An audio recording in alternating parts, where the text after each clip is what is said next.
Jai Hind everyone, my name is Gagandeep and I welcome you all on our YouTube channel named Proud Group of NCC। अगर आप इस बार NCC B और C certificate का exam देने वाले हैं तो आज की वीडियो में हम एक मॉडल पेपर डिस्कस करने वाले हैं जिसमें आपको पता लगेगा कि आपके एग्ज़ाम में किस तरह के क्वेश्चन पूछे जाते हैं।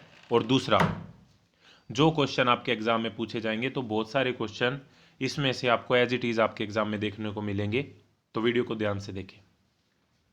सबसे पहला क्वेश्चन है यहाँ पे फिल इन दी ब्लैंक्स, यानी कि खाली स्थान भरो। और इसमें जो पहला पार्ट है वो ये है कि सावधान पोजीशन में पंजों के बीच में कितने डिग्री का एंगल होता है।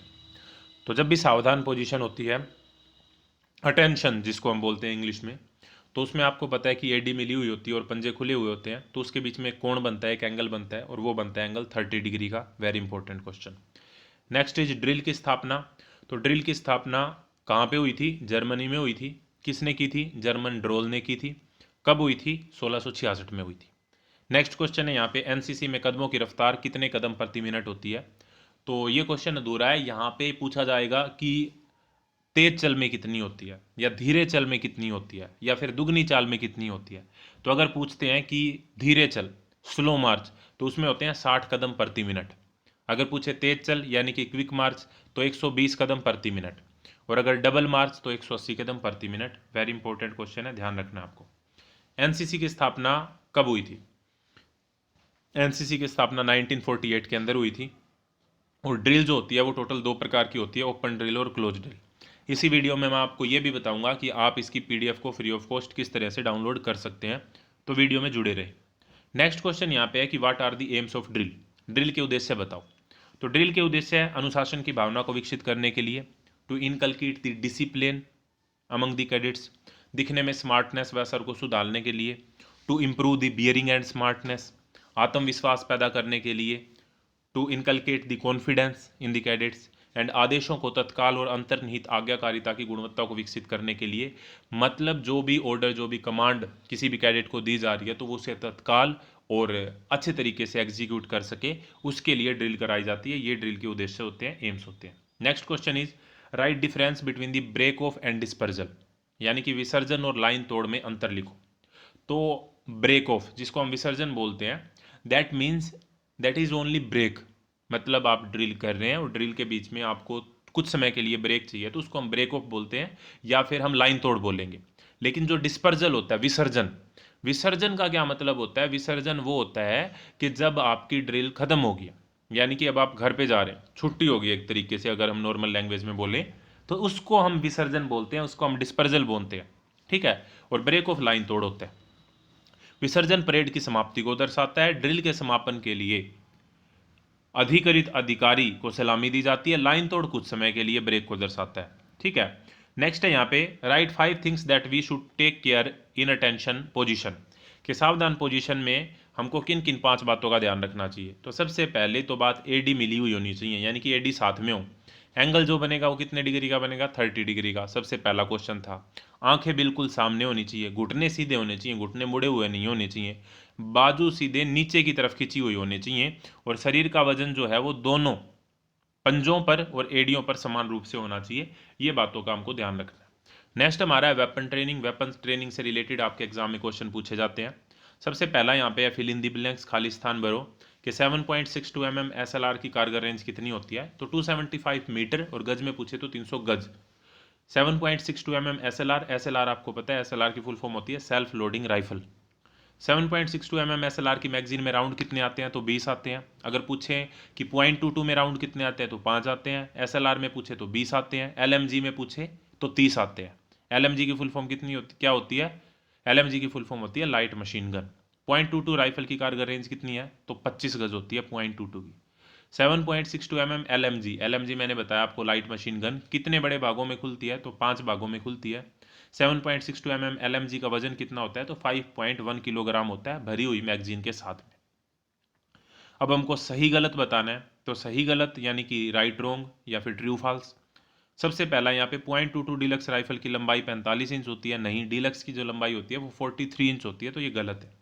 नेक्स्ट है यहाँ पे 9 mm CMG का कुतर जो है, कुतर का मतलब क्या होता है? यहाँ पे कैलिबर, इसको इंग्लिश में हम कैलिबर बोलते हैं। और कैलिबर ना वही होता है जो आगे लिखा होता है। जैसे यहाँ पे .9 mm लिखा है तो इसका कैलिबर है .9 mm। जैसे यहाँ पे 7.62 mm LMG लिखा है तो इसका 7.62 है कैलिबर। अगर .22 राइफल का पूछे तो .22 राइफल का कैलिबर .22 है। इस तरीके से अगर इंसास होती है 5.56 mm तो उसका जो कैलिबर होता है वो 5.56 mm होता है। तो इसी तरीके से अगर 0.9 mm CMG की बात करें तो इसका जो कैलिबर होता है वो कितना होएगा, 0.9 mm ही होएगा। ठीक है, तो ये 12 mm लिख रखा है, ये गलत है। नेक्स्ट है यहाँ पे .22 डिलक्स राइफल की मैगजीन में 10 राउंड आते हैं, 10 राउंड नहीं आते, मैंने आपको बताया 5 राउंड आते हैं, ये बात आपको ध्यान रखनी है। नेक्स्ट है यहाँ पे 7.62 mm SLR का पूरा नाम 7.62 mm सेल्फ लोडिंग राइफल, बिल्कुल सेल्फ लोडिंग राइफल है, मैंने आपको बताया ये। और 7.62 mm SLR फायरिंग पिन टूटने के बाद भी फायर कर सकती है। तो ये क्वेश्चन आपको बताना है मुझे कमेंट बॉक्स के अंदर। Next question number 7, in how many major part 7.62 mm LMG can be disassembled, यानी कि 7.62 mm LMG को मुख्य कितने बड़े भागों में खुलती है, तो 5 बड़े भागों में खुलती है, ऊपर भी हमने डिस्कस किया। अब अगर वो पूछ ले कि कौन कौन से हैं वे 5 भाग, तो वे 5 भाग है piston group, barrel group, but group, body group और बाइपोड ग्रुप। ठीक है, दोबारा से देख लो, पिस्टन ग्रुप, बैरल, बैरल जिससे राइफल की गोली निकलती है उसको हम बैरल बोलते हैं, बट ग्रुप, बट जो लास्ट वाला पार्ट होता है, बॉडी कंप्लीट बॉडी होगी, और बाइपोड ये आपको देखना है कि जिसके ऊपर रखी जाती है, बाईपोड, ट्राईपोड, ट्राईपोड जिसकी 3 टांगे होती हैं, स्टैंड जो होता है, बाईपोड जिसकी 2 टांगे होती हैं। नेक्स्ट है यहाँ पे question number 8, name the item required for rifle cleaning, rifle की सफाई करने के लिए क्या क्या सामान चाहिए, ये बात हमको बतानी है। तो अगर आपको करनी है राइफल की सफाई तो एक तो पुल थ्रू आपके पास होना चाहिए, फिर ऑयल बोतल होनी चाहिए, कॉम्बिनेशन टूल होना चाहिए, ग्रेफाइट गैस ट्यूब, चिंदी जो कि कपड़ा होता है साफ करने के लिए, चैम्बर साफ करने के लिए ब्रश आना चाहिए, ग्रेस और जो सा गैस रेगुलेटर की स्क्रू ड्राइवर वो भी आपके पास होनी चाहिए। Question number 9, write down the 3 basic principles of firing, firing के 3 बुनियादी असूल लिखो। आप यकीन मानिए आपके एग्जाम में ये क्वेश्चन आने वाले हैं, तो इसको दोबारा से देख लेना वीडियो को, ताकि आपको अच्छे से क्वेश्चन याद हो जाए। और इसकी पीडीएफ जो है वो मैं अभी बता देता हूँ। पीडीएफ आप टेलीग्राम पे जाओ, टेलीग्राम पे सर्च करो प्राउड ग्रुप ऑफ एनसीसी, वहाँ पे मैं डाल दूंगा। आपको वैसे नहीं मिलता है तो डिस्क्रिप्शन में लिंक मिल जाएगा टेलीग्राम चैनल का, आप ज्वाइन करो, वहाँ पे जो भी पीडीएफ है, जो भी वीडियो के लिंक है वो आपको मिलते रहते हैं। तो फायरिंग के 3 बुनियादी असूल हैं, दुरुस्त पकड़, दुरुस्त निशाना और दुरुस्त ट्रिगर ऑपरेशन। इसको हम HAT से भी दर्शाते हैं, हैट, HAT। H से होता है होल्डिंग, होल्डिंग का मतलब होता है दुरुस्त पकड़, होल्ड करना, पकड़ करना। ए से होता है एमिंग, यानी कि निशाना लगाना, तो दुरुस्त निशाना हो गया दूसरा। और टी से होता है ट्रिगर ऑपरेशन, तो दुरुस्त ट्रिगर ऑपरेशन। ये फायरिंग के 3 बुनियादी असूल होते हैं। अगेन वेरी इंपॉर्टेंट क्वेश्चन है, ये आपको एग्जाम में दिख सकता है, तो बिल्कुल याद करके जाना इसको अच्छे से। नेक्स्ट है यहाँ पे write down the full form of the following, full form आपके एग्जाम में पूछी जाती हैं, तो आपको फुल फॉर्म पता होनी चाहिए। एक फुल फॉर्म के ऊपर मैंने अलग से वीडियो बना रखी है, मैं कोशिश करूंगा कि उसका लिंक आपको डिस्क्रिप्शन में प्रोवाइड कर दूं। पहला भाई 84 mm RL की फुल फॉर्म बताओ, तो 84 mm रॉकेट लॉन्चर, RL की फुल फॉर्म होती है रॉकेट लॉन्चर। नेक्स्ट है यहाँ पे MPI की फुल फॉर्म होती है मीन पॉइंट ऑफ इम्पैक्ट। मैं आपको बता भी देता हूँ जिनको नहीं पता कि मीन पॉइंट ऑफ इम्पैक्ट क्या होता है। तो ये भी जब भी हम फायरिंग करते हैं तो नॉर्मली हमको फायरिंग के लिए 5 राउंड मिलते हैं एक बार के लिए, हमारा 1 by 1 का टारगेट होता है। जब हमने राउंड फायर किए तो ऑब्वियसली वो बिल्कुल एक ही जगह पे तो नहीं लगेगी, जितनी भी गोलियां होंगी हमारे पास, बुलेट्स होंगी, तो कोई अगर 5 हमने बुलेट चलाई हैं वो 5 अलग अलग जगह पे जाके लगी हैं, लेकिन कोई एक पॉइंट अगर हम ऐसा निकाल लें, मीन निकाल लें, उसका माध्य एक तरीके से जिसको हम बोलते हैं, कि जहाँ पर उसका असर हम कैलकुलेट कर सके उन पाँचों का एक ही जगह के ऊपर, तो उस पॉइंट को मेन पॉइंट ऑफ इम्पैक्ट बोलते हैं। नेक्स्ट है यहाँ पे इंसास, इंसास होता है Indian new small arm system. और एक बार ये भी पूछा गया था कि जो इंसास राइफल है वो किस देश द्वारा बनाई गई है, तो जैसा ही नाम से पता चल रहा है इंसास इंडियन है, तो भारत के द्वारा बनाई गई। नेक्स्ट है यहाँ पे यूबीजीएल होता है अंडर बैरल ग्रेनेड लॉन्चर, और एमएमजी होता है medium machine gun. Very important question है। नेक्स्ट क्वेश्चन देखो यहाँ पे, right first 5 lines of the NCC song, NCC जो गान है उसकी पहली 5 पंक्तियाँ बताओ।